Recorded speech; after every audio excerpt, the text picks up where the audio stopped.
अच्छा, आ गए आप लोग। एक्चुअली एक आर्टिकल रीड कर रहा था पूरी हिंदी कंट्रोवर्सी पे, क्योंकि मामला इतना ज्यादा न्यूज में है कि हर किसी को अपनी राय देनी है। और क्यों नहीं भाई, डेमोक्रेसी है।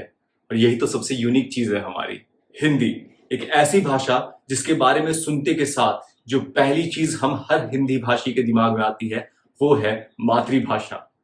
पर एक सवाल जरूर आता है कि क्या ये मातृभाषा राष्ट्रभाषा है? एंड ट्रस्ट मी ब्रो, बहुत सारे लोग हैं जिनका आंसर हाँ होगा। पर इस क्वेश्चन का आंसर हाल की दो घटनाओं के कारण समझना काफी जरूरी है। पहली, जब union home minister Amit Shah chair कर रहे थे पार्लियामेंट्री ऑफिशियल लैंग्वेज कमेटी को, तब उन्होंने एक स्टेटमेंट दिया। उन्होंने ये कहा कि अब वक्त आ गया है कि हिंदी, जो कि एक ऑफिशियल लैंग्वेज है, उसे एक इंपॉर्टेंट हिस्सा बनाना देश की एकता का।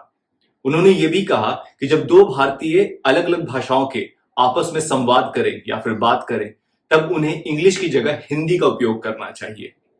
वेट अ मिनट, मतलब कि इंग्लिश को रिप्लेस करना है हिंदी से? पर हमारे देश में हमारे ऐसे बहुत सारे देशवासी हैं जिन्हें दोनों लैंग्वेजेस नहीं आती, चाहे वो नॉर्थ ईस्ट में हो, साउथ में हो, और भी बहुत सारे ट्राइबल्स। मतलब कि उन्हें एक ग्लोबल लैंग्वेज छोड़कर एक ऐसी लैंग्वेज सीखनी चाहिए जिसका इस्तेमाल वो सिर्फ इंडिया के अंदर ही कर सके। खैर छोड़ो, कुछ सोचकर ही स्टेटमेंट दी होगी, स्टेट्समैन लोग हैं। और दूसरी घटना जिसने इस पूरी कंट्रोवर्सी को और बड़ा कर दिया वो तब हुई जब कन्नड़ा एक्टर सुदीप ने ये स्टेटमेंट दिया कि हिंदी अब हमारी नेशनल लैंग्वेज नहीं है। पॉइंट टू बी नोटेड, अब।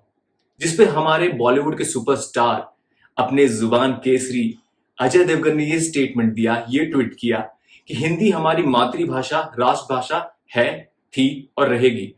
हाउ इम्प्रेसिव है, थी और रहेगी।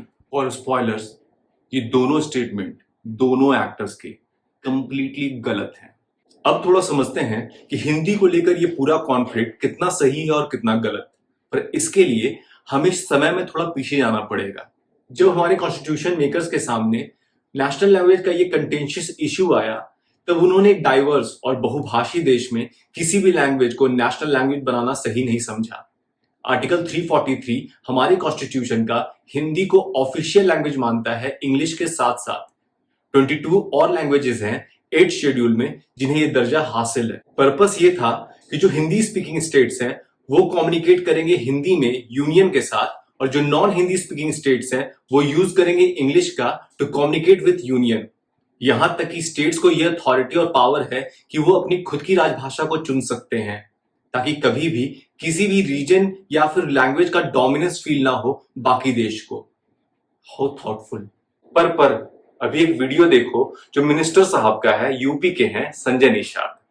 और भारत का संविधान कहता है भारत एक हिंदुस्तान है और हिंदुस्तान का मतलब हिंदी बोलने वालों का स्थान है। अगर हिंदी नहीं बोलता तो उसको हिंदुस्तान में उसका स्थान नहीं है, उसे देश को छोड़कर दूसरे जगह चला जाना चाहिए। क्षेत्रीय भाषा बोलने वालों का भी सम्मान है, लेकिन एक नंबर पर हिंदी है, ये राष्ट्रभाषा है और ये भारत सरकार के कानून के द्वारा पारित है। और अगर हिंदी कानून के द्वारा पारित है तो कानून ना हिंदुस्तान शब्द कहीं यूज हुआ है हमारे संविधान में, और ना ही हिंदी हमारी राष्ट्रभाषा है।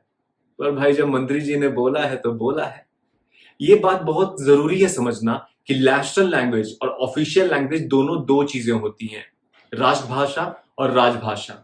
जब आप और मैं ये बात कहते हैं कि हिंदी को ही नेशनल लैंग्वेज होना चाहिए, तब एक तरह से आप अपने ही देश की सैकड़ों साल पुरानी द्रविडियन लैंग्वेजेस को अंडरमाइन कर रहे होते हैं, जैसे कि कन्नड़ा, तेलुगु, तमिल और भी बहुत सारे रीजनल लैंग्वेजेस।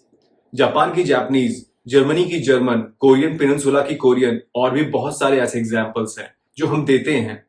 पर ये सारे एग्जाम्पल्स में जो बात हम भूल जाते हैं वो ये है कि इनमें से कोई भी देश क्या इतना ज्यादा डाइवर्स है जितने हम?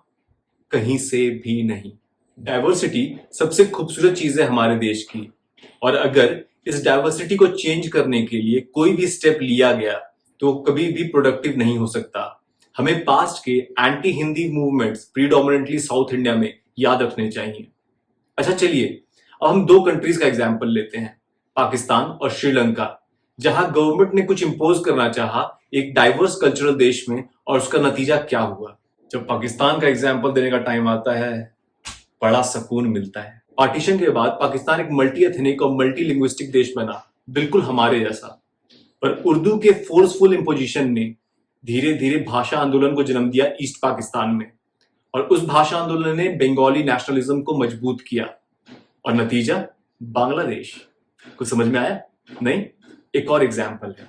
1956 में जब श्रीलंका ने अपने ऑफिशियल लैंग्वेज को चेंज करके सिन्हला में कन्वर्ट कर दिया इंग्लिश से, तब ये स्टेप काफी था उसकी माइनॉरिटी पॉपुलेशन तामिलियंस को एलिनेटेड फील करवाने के लिए, जो बाद में एक रेबल का काउस बना और prolonged of civil war decades का वो झेलना पड़ा श्रीलंका को। हमारा देश ना सिर्फ एक एग्जाम्पल है अपने कंपोजिट कल्चर और लैंग्वेज का, बल्कि हम सभी इंडियंस प्राउड फील करते हैं अपनी इस डाइवर्सिटी पर। और अगर कोई भी इम्पोजिशन, चाहे वो भाषा पे हो या किसी और चीज पर हो, तो वो कभी भी सही नहीं हो सकता हमारे इस खूबसूरत से देश के लिए। लास्टली, कमल हसन सर का एक वीडियो जिसकी लिंक मैं डिस्क्रिप्शन बॉक्स में डाल रहा हूं, उसे जरूर चेकआउट करें, वो काफी ज्यादा अच्छा लगेगा आप सभी को। उम्मीद करता हूं ये पूरी वीडियो आपको काफी अच्छी लगी होगी। सो डू सब्सक्राइब और शेयर करें अपने थॉट्स कमेंट बॉक्स में। मिलते हैं अगले वीडियो में। जय हिंद।